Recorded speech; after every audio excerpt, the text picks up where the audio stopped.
Subscribe now. Click the bell icon to like, comment, and share.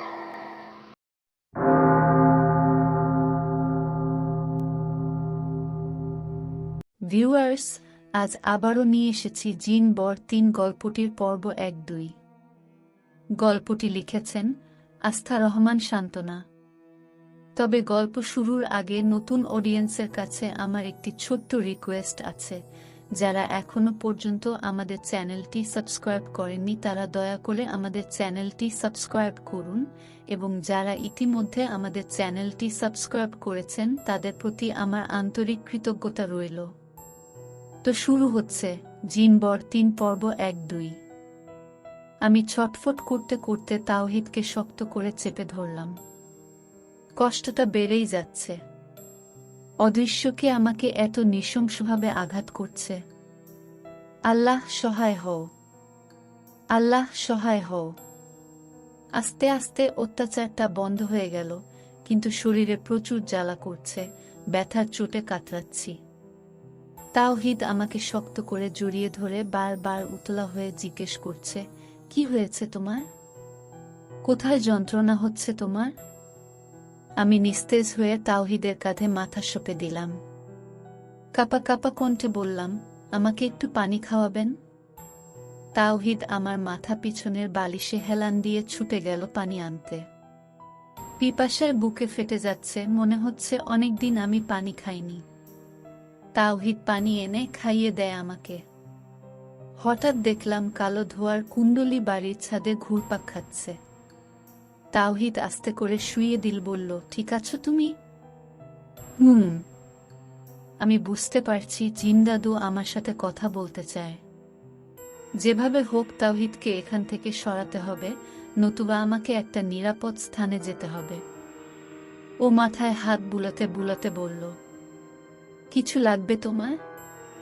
খুব খারাপ লাগছে, একটু স্যুপ খেতে ইচ্ছে করছে। আচ্ছা, আমি বানিয়ে আনছি। আমি পারবো, তোমায় উঠতে হবে না। বসো তুমি, আমি বানিয়ে আনছি। বাসায় স্যুপের প্যাকেট নেই। এখনো বেশি রাত হয়নি, বের হলে কোনো শপ খোলা পাবো। তুমি চোখ বুজে শুয়ে থাকো, আমি আসছি। মনে মনে এটাই চাচ্ছিলাম। তাওহিদ বেরিয়ে পড়ার সাথে সাথে আমি দরজা আটকে আয়নার সামনে এসে দাঁড়ালাম। ঘূর্ণীয়মান কালো ছায়াটা আয়নায় ঢুকে পড়ল। নদীর মতো কালো ঢেউ উঠাতে লাগল। একটু পরেই সেই নুরানি চেহারার জিন্দাদু আমার সামনে ভাসমান হল। সুন্দরভাবে সালাম দিলাম। উনি সালামের উত্তর নিয়ে বলল, তোমার উপর নিশ্চয়ই এই কয়েকদিনে অনেক হামলা হয়েছে। অনেক বেশি শক্তি খরচ করে ফেলছ। এখন যা শক্তি আছে তা নিয়ে তুমি কিছুতেই কাউকে উদ্ধার করতে পারবে না। আমিও সেটাই ভাবছিলাম, কিন্তু এখন কি উপায়? তোমাকে পূর্ণ শক্তি ফিরে পেতে হবে। কি করে ফিরে পাবো? সামনের শুক্রবারের গভীর রাতে তোমাকে জিন রাজ্যে যেতে হবে। জিন রাজ্যে কেন? সেটাই বা কোথায়? আমাকে সেখানে অন্য জিনরা ঢুকতে দেবে? জিন রাজ্যে ঢুকার পথ কালো ছায়ার পিছু পিছু গেলেই পাবে। সে তোমাকে পথ দেখিয়ে দিবে। জিন রাজ্যে ঢোকা কিন্তু মোটেও সহজ নয়। অনেক সাবধানে থাকতে হবে। এমন কারো সাথে মিশে এমন কোনো কথা বলবে না যাতে ওরা বুঝে যায় তুমি সাধারণ জিন নও। সব প্রতিকূলতা কাটিয়ে তুমি যদি সুরম্য প্রাসাদে ঢুকে বিশেষ কক্ষ থেকে জিনি তলোয়ার নিয়ে ফিরতে পারো তবে তুমি তোমার পূর্ণ শক্তি ফিরে পাবে। কিন্তু মনে রেখো, প্রাসাদে অনেক কড়া পাহারা। সহজে প্রবেশ করতে পারবে না। একটা ছোট ভুল ও তোমাকে সারা জীবন কারাবাস করাতে কিংবা মৃত্যুর কারণ হতে পারে। আর তোমার এই যাত্রার কথা যেন কেউ জানতে না পারে। তারপর কি করতে হবে সব আমি পরে বলে দিব। সাথে করে ছোট আয়না নিয়ে যেও।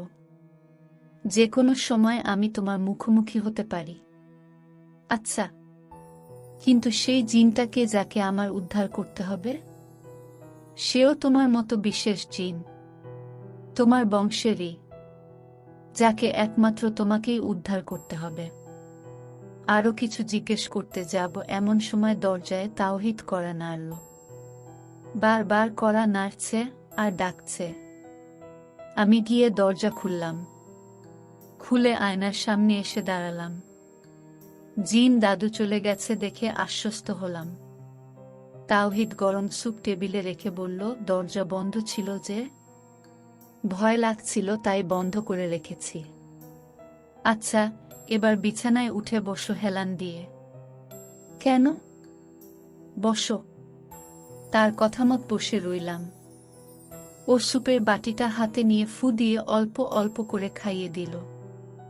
বলতে লাগল, আরেকটু হলে স্যুপের প্যাকেট পেতাম না। সব অফ করে দিয়েছিল, মালিককে দিয়ে আবার ওপেন করে তবে এনেছি। তাড়াতাড়ি করে বানিয়ে ফেললাম, যদিও একটু দেরি হয়ে গিয়েছে। আমি চুপচাপ ওর দিকে তাকিয়ে রইলাম। রাগী ছেলেটা কত কিছু পারে। ওর সাথে হয়তো আমার বেশি দিন থাকা হবে না। জিনরাজ্যে যাওয়ার পর আমি মরেও যেতে পারি। যাওয়ার আগে ওর সবকিছু জানিয়ে যাব, যাতে বেচারা আমার জন্য কষ্ট না পেয়ে নতুন একটা জীবন শুরু করে। নিজেকে এখন থেকে সব জাগতিক মায়া থেকে দূরে সরিয়ে প্রস্তুত রাখতে হবে। সব ভুলে যেতে হবে। তাওহিদ আমার শরীর ঝাঁকিয়ে বলল, কি গো, কি ভাবছ? কিছু না। আর খাবো না। আর একটু তো। উহু, ইচ্ছে করছে না। পানি খাবো। এই নাও। এসো শুয়ে পড়ো, আমি তোমার মাথায় হাত বুলিয়ে দিচ্ছি। তাওহিদের প্রতিটি যত্নে, কথায় আমি রোমাঞ্চিত হচ্ছি। আমি যতই চাচ্ছি ওকে নিজের থেকে দূরে সরিয়ে রাখতে, ততই যেন আষ্টেপৃষ্ঠে আঁকড়ে ধরছে আমায়। মায়ায় জড়িয়ে যাচ্ছি। ওকে ছাড়া একটা মুহূর্ত ভাবতে কষ্ট হচ্ছে, কিন্তু কিচ্ছু করার নেই। আমার জীবন আর ওর জীবন এক নয়, আলাদা। একদিন না একদিন তো হতেই হবে। এক ঝটকায় তার হাত সরিয়ে দিলাম। আমি আপনার কাছে সহানুভূতি চেয়েছি। এসব করে কি প্রমাণ করতে চাচ্ছেন? স্বামিত্ব ফলাচ্ছেন, তাই না? আমি এসব চাই না। আপনি যান এখান থেকে। তাওহিদের মুখ লাল হয়ে গেছে। এক্ষুনি কেঁদে দিবে মনে হচ্ছে। ঝট করে উঠে চলে গেল। আমি ফুপিয়ে ফুপিয়ে কাঁদতে লাগলাম।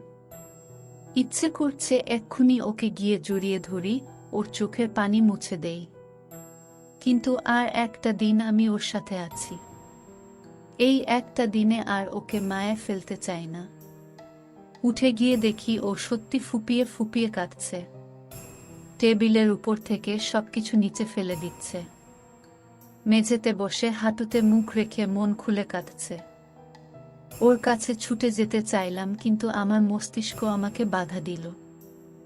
ওয়াফাহ মনমরা হয়ে বসে আছে। কানে এখনো মুহিবের বলা কথাগুলো বাজছে। ওকে ছেড়ে নতুন জীবন শুরু করা আসলে কি সম্ভব?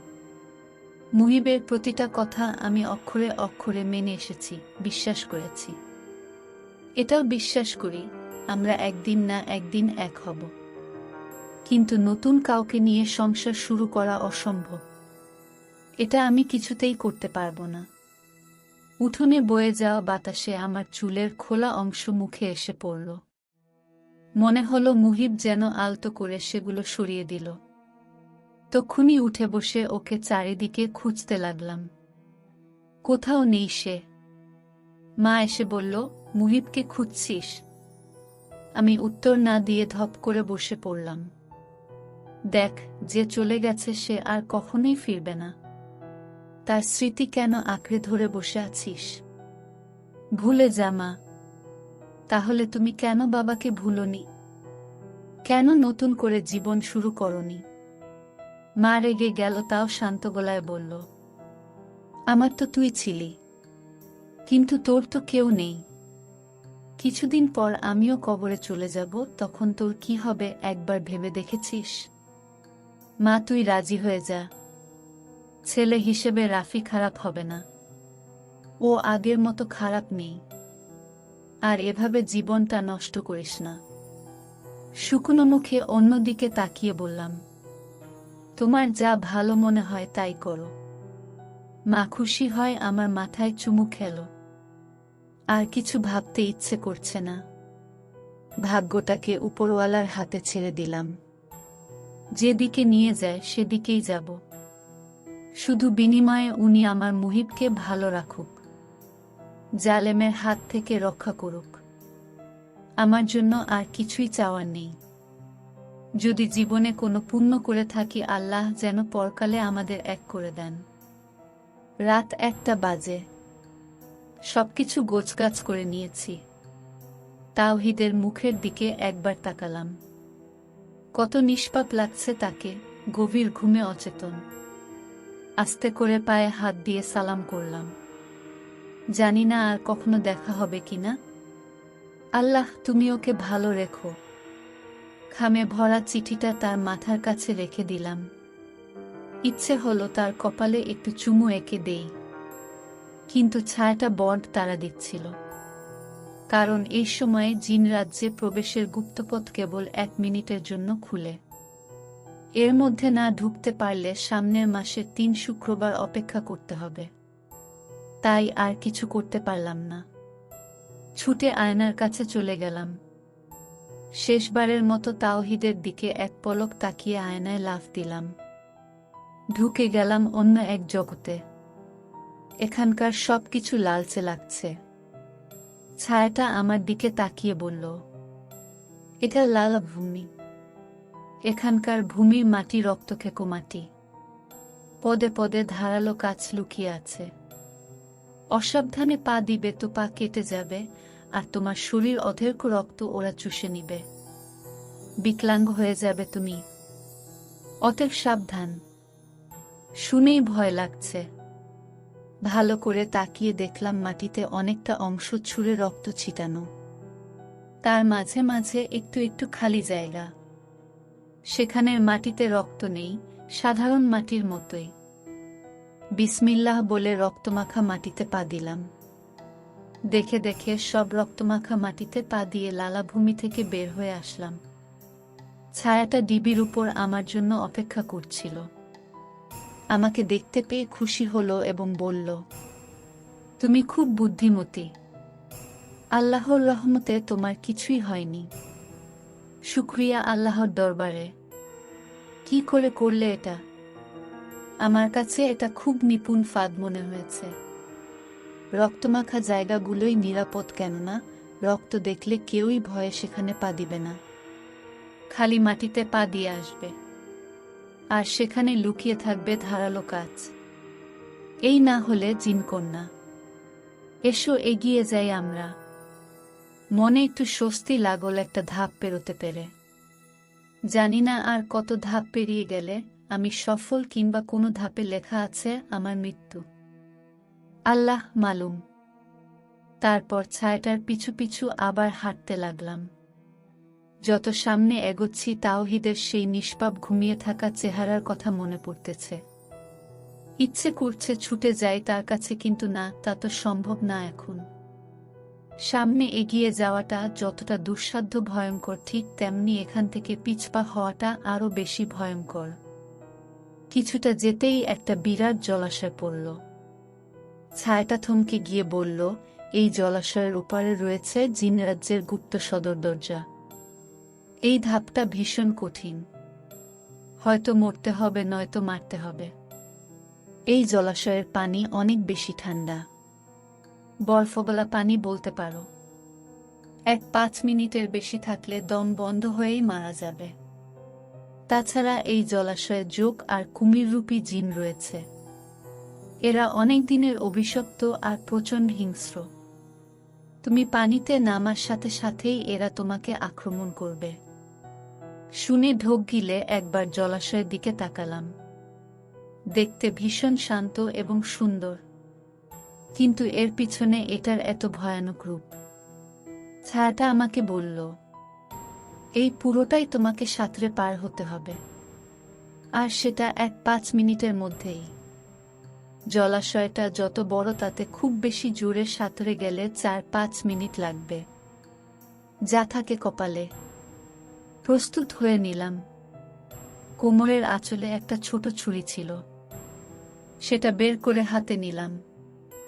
জানি না এটা দিয়ে ওদের সাথে মোকাবেলা করতে পারবো কিনা, তবে মৃত্যুর আগ অবধি লড়াই করে যাব ভেবে আল্লাহর নাম নিয়ে জলাশয়ে ঝাঁপ দিলাম। ছায়াটা যা বলেছিল একদম সত্যি। পানি এতটাই ঠান্ডা যে 5 মিনিটে কেউ দম আটকে মরে যেতে পারে। সাঁতরাতে লাগলাম অনেক জোরে জোরে। একটু পর দেখলাম আমার চারপাশে অগণিত জোক আর কুমির এক এক করে এগিয়ে আসছে আমার দিকে। হাতে ছুরি দিয়ে কয়েকটা মারলাম, কিন্তু এভাবে আর কতক্ষণ? পারছি না আর। একদিকে হাত পা অবশ হতে শুরু করেছে, এদিকে যত মারছি তত এরা এগিয়ে আসছে। একটা কুমির আমার হাতে সজোরে কামড় বসাল। ব্যথায় হাত থেকে ছুরিটা পড়ে অতল পানিতে তলিয়ে গেল। এবার কি হবে ভাবছি। মুহূর্তে ডুব দিলাম। এরাও ডুব দিয়ে আমাকে খুঁজতে লাগলো। পানির একটু নিচে থাকলে এরা আমাকে ধরে ফেলবে, তাই পানির একদম গভীরে নেমে গেলাম। এভাবে ডুব সাঁতার দিতে ভীষণ কষ্ট হচ্ছে, কিন্তু কিচ্ছু করার নেই। আর পারছি না, দম বন্ধ হয়ে আসছে। এভাবে আর কয়েক মুহূর্ত থাকলে মরে যাব। তাড়াতাড়ি পানির উপরে মাথা তুললাম। আলহামদুলিল্লাহ, আমি ডাঙ্গার কাছেই আছি। দেরি না করে সাঁতরে উঠে পড়ল। শরীর এখনো থরথর করে কাঁপছে। নিশ্চিত নিউমোনিয়াই হবে। তাও আল্লাহর দরবারে শুকরিয়া, নিশ্চিত মৃত্যুর হাত থেকে ফিরে এসেছি। জিনকন্যা হওয়ার শাস্তি এত জানা ছিল না। ছায়াটা কোথা থেকে আবার ফিরে এলো। একটা মোটা চাদরের মতো কিছু একটা গায়ে জড়িয়ে নিতে বলল। তার কথা মতো পেঁচিয়ে নিলাম।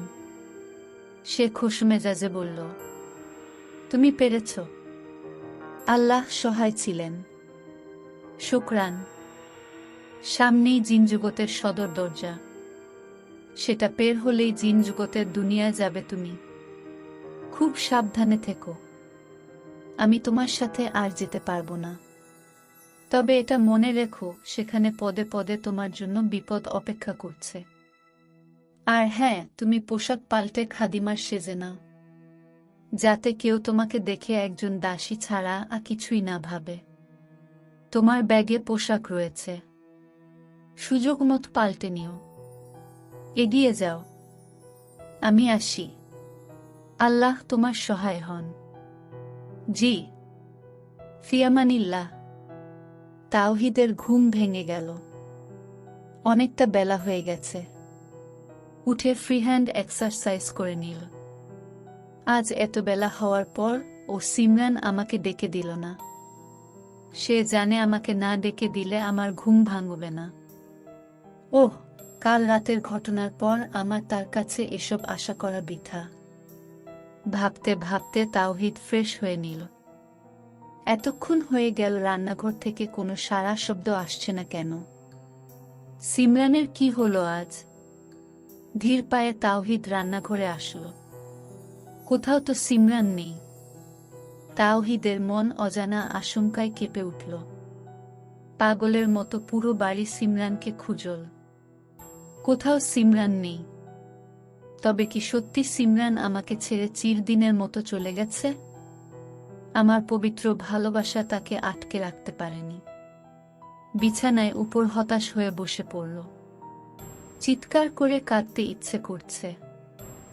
সিমরানকে একটাবার জিজ্ঞেস করতে ইচ্ছে করছে, কি দোষ ছিল আমার? আমার ভালোবাসায় তো কোনো খাত ছিল না। কেন এমন হলো আমার সাথে? হঠাৎ বিছানার উপর রাখা খামটা চোখে পড়ল আমার। এটা নিশ্চয়ই সিমরানই রেখে গেছে। খামটা ছিঁড়ে সাদা ভাঁজ করা কাগজটা বের করলাম। সেখানে সিমরানের কাঁচা হাতের কিছু লেখা ছিল। প্রিয় স্বামী, আমার সালাম নিও। মনে মনে এতক্ষণে নিশ্চয়ই আমাকে ভীষণ অপরাধী ভেবে নিয়েছ। অনেক বেশি কষ্টও পেয়েছ। আমি সত্যিই তোমাকে ছেড়ে অনেক দূরে চলে এসেছি। আমি চাই না তুমি সারা জীবন আমাকে অপরাধী ভেবে নিজেই কষ্ট পাও। তাই আসার আগে তোমাকে সবটা জানানো উচিত মনে হয়েছে। মুখে বলার মতো সাহস আমার নেই, তাই চিঠি শেষ ভরসা। তোমাকে আমি সত্যিই ভালোবাসতাম আর এখনো ভালোবাসি। আমার জীবন কিংবা অতীত সম্পর্কে তুমি অবগত নও, যেমনটা তোমার আমার বিয়ের আগ অবধি আমি ছিলাম না। সেদিন হঠাৎ করে আমার উধাও হওয়ার কারণ এটাই, আমার আসল জীবনের সম্পর্কে জানার জন্য কেউ আমাকে নিয়ে গিয়েছিল অন্য এক জগতে। তুমি হয়তো এক শূন্যতা মানুষের মতো বিশ্বাস করবে না, কিন্তু এটাই সত্যি, আমি তোমার মতো রক্তমাংসে গড়া মানুষ নয়। আমি জিনকন্যা মুস্কান, জিনের সন্তান আমি। যদিও পুরো সঠিক পরিচয় আমি জানি না। একজন জিনকন্যা হিসাবে আমার উপর একটা দায়িত্ব ছিল, একজন অসহায় জিনকে উদ্ধার করা, যেটা করতে গেলে আমার শক্তি আর সামর্থ্য প্রয়োজন। তোমার আমার মধ্যে স্বামী স্ত্রী সম্পর্ক গড়ে উঠলে সেটা আমার এসব নষ্ট করে দিত। তাই আমাকে নিষেধ করা হয়েছিল, আর সেজন্য বাধ্য হয়ে আমি তোমার সাথে এসব করেছি। বিশ্বাস হচ্ছে না? তাহলে সেদিন রাতের কথা ভেবে দেখো, যেদিন আমাদের উপর আক্রমণ হয়েছিল। এসবের সাথে লড়াই করতে গিয়ে আমার সব শক্তি শেষ হয়ে গিয়েছে। তাই আমি জিন রাজ্যে যাচ্ছি নিজের শক্তি আর দায়িত্ব পালন করতে। জানি না কোনো পদে আমার মৃত্যু লেখা আছে, তবে হয়তো আমাদের আর দেখা হবে না। তুমি আমার আশায় থেকো না, ভুলে গিয়ে নতুন জীবন শুরু করো। নিজের খেয়াল রেখো, নিজেকে কষ্ট দিও না। আল্লাহ হাফেজ। ফিয়ামানিল্লাহ। চিঠিটা পড়ে তাওহিদ হতভম্ব হয়ে গেছে। কি বলবে বুঝতে পারছে না। একটু নীরব থেকে বলল, তুমি সিমরান হও কিংবা মুস্কান, আমি তোমাকেই ভালোবাসি। নতুন জীবন তোমার সাথেই শুরু হয়ে গেছে। তোমার জন্যই অপেক্ষা করব সারাটা জীবন। আল্লাহ, তুমি ওর সহায় হও।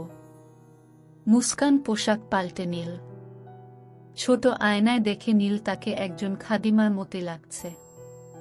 তার দুগ্ধম সামনে বিশাল স্বর্ণের শক্ত দরজা, দরজার উপরে আরবিতে লেখা, এই জগৎ তারই জন্য যে আগুনের তৈরি।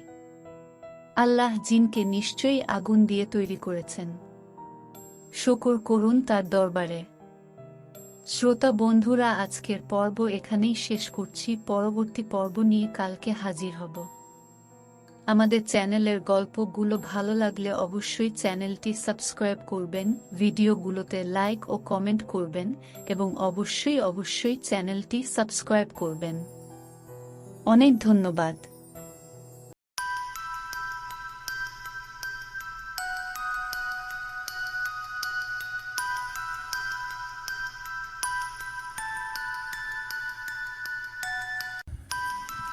গল্পটি শোনার জন্য আপনাদের সবাইকে অসংখ্য ধন্যবাদ। পরবর্তী পর্ব পেতে অবশ্যই আমাদের চ্যানেলটি সাবস্ক্রাইব করুন এবং বেল আইকনটি ক্লিক করুন। গল্পটি ভালো লাগলে অবশ্যই ভিডিওটিতে লাইক ও কমেন্ট করে জানাবেন। শুভরাত্রি।